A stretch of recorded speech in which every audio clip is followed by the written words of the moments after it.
মানুষ খারাপ কাজ করার সময় বেশি ভাবে না, চিন্তা করে না।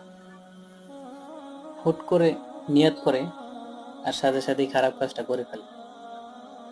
কিন্তু একটা বিষয়, আপনি যখন একটা খারাপ কাজ করেন, আল্লাহ তাআলা সাথে সাথেই কিন্তু আপনাকে শাস্তি দেন না।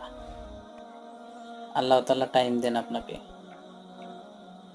যখন আপনি টাইম মতো ক্ষমা না চান, তওবা না করেন, টাইমটা ওভার হওয়ার পর আপনার সেই খারাপ কাজের বিনিময়ে গুনাহ লেখা হয়। দুনিয়াতে কিন্তু আপনি খারাপ কাজের শাস্তি পান না। গুনাহ লেখার পরেও যদি আপনি তওবা করেন, আল্লাহ তাআলা ক্ষমা করে দিতে পারেন।